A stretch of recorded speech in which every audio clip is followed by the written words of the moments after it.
magandang hapon po sa ating lahat. Ngayon po ay araw ng Lunes. At ngayon po ay isa na namang pamamaraan ang ating ituturo sa inyo. Ito po ay maaari nating gawin sa ating mga partner o sino mang tao ang gusto mong tumino, yung hindi matigil-tigil sa kanilang mga bisyo. Yung mga taong alam mong kahit na mahilig sa sugal, kahit na wala na halos pangkain, ay isusugal pa ang kanilang pera, ay pwede natin itong gawin sa kanila. Kailangan lang natin dito ay ang ating buong tiwala sa ating mga ginagawa. Kung tayo po ay hindi naniniwala sa mga ganito, ay skip na lamang po natin ang ating video at manood po tayo, maghanap tayo ng video na talagang yung gustong-gusto natin at yun na lang po ating panoorin sapagkat kung ikaw ay manonood nito at ikaw naman nagagawa nito at hindi ka naniniwala at ikaw ay may katiting na duda, ay wala rin pong mangyayari. So, gagawin po lamang natin ito kung tayo ay may 100% tiwala sa mga ganitong uri ng ritual, spell or gayuma, mga pampaswerte. Okay po. So narito po ang ating kailangan sa ating ritual. Kailangan natin dito ng puting kandila, litrato ng taong ating gagawan nito, kahit half body lamang po at hindi po whole body, kahit half body, basta po malinaw ang kanyang litrato, ay pwede na po natin itong gawin. Kailangan din natin ng posporo, syempre pangsindi, at kailangan natin ng perdibli or karayom. So ngayon, kailangan din natin, halimbawa, ang inyong mga partner ay mahilig sa sugal, sabong, gaya ng sugal o sabong. Pag inyong mga partner ay mahilig sa sabong, kailangan natin ng balahibo, ng manok. Pag inyong partner ay mahilig sa yosi at hindi matigil-tigil sa yosi, kailangan natin ng isang piraso ng yosi. Pag inyong mga partner ay hindi matigil sa kakabaraha, kailangan natin ng isang baraha. Kung ang inyong namang partner ay mahilig sa alak, kailangan natin ng kaunting alak lang naman. Kaunting alak lang, basta may alak. Lahat ng ito ay pwede nating pagsama-samahin. Kailangan din natin dito ng maraming asin. Ayan po, asin at pamintang durog. Kung walang pamintang durog, ay maaari tayong gumamit ng pinagtad na siling pula. Ayan po, siling pula. So ayan, kapag nandito na lahat ang ating kailangan, haharap po tayo sa silangan. Gagawin po natin ito ng Martes ng umaga o kaya naman po ay Biyernes ng umaga.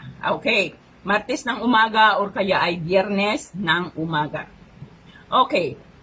Pag nariyan na lahat ang ating mga kailangan, sa litrato ng taong nais mong gawan nito ay isulat mo ang kanyang pangalan ng 3 beses.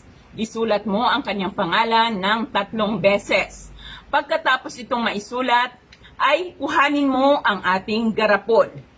Una mong islagay dito sa garapon ay ang lahat ng mga nakuha mo. Halimbawa, sa kanyang bisyo ay nandun yung lahat ng balahibo ng manok, baraha, yung sigarilyo, at kung ano-ano pa man yung larawan ng babae, ay ilagay mo dito sa ating garapon.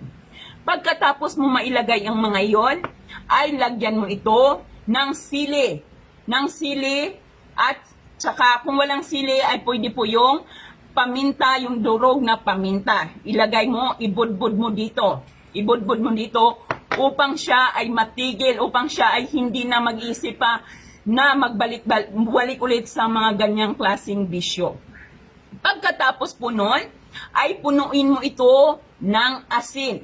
Punuin mo ang ating garapon ng asin. Pagkatapos mo itong gawin, ay takpan mo ang ating garapon. Ayan, takpan mo itong maigi. Pagkatapos mo itong matakpan ng maigi, ay kuhanin mo ang ating kandila.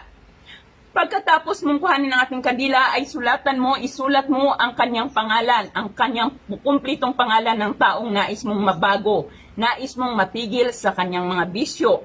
Pagkatapos mo itong masulatan, ay hawakan mo ito at saka humiling. Hilingin mo na lahat ng mga bisyo ng iyong asawa na hindi niya mabitaw-bitawan ay tuluyan na niyang kalimutan. Ulit-ulitin mong bigkasin ang iyong mga kahilingan habang binibigkas mo ang kanyang pangalan. Halimbawa, siya si Pedro Pindoco.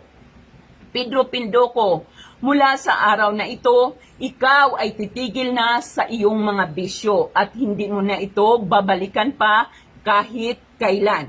Ayan, pagkatapos mo pong humiling, pagkatapos mong pabalik-balik na humiling, ay itusok mo, sindihan ng ating kandila at itusok mo dito sa ibabaw ng ating garapon. Pagkatapos itusok mo ito sa ibabaw ng ating garapon, ay umusal ka muli ng panalangin. Umusal ka, humiling ka, na sana natulungan ka nito na ang iyong asawa ay tuluyan ng magbago at tuluyan na nang iwanan ang lahat ng mga bisyo na kanyang kinalulukuhan. Pagkatapos mong humiling, ay hayaan mo ang ating kandila na matunaw.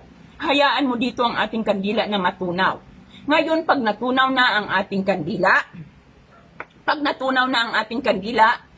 at hawakan mo ang ating garapon, at itong ating garapon ay humanap ka ng lugar kung saan pwede mo itong ilibing. Ibaon mo ito sa ilalim ng lupa. Kailangan mo itong maibaon sa lupa. Pagkatapos din agad ng ating ritual, kailangan ay maibaon mo ito sa lupa. Gawin po ng tama, walang papalitan at walang babaguhin. Ayan po lamang. Maraming salamat at magandang hapon sa ating lahat.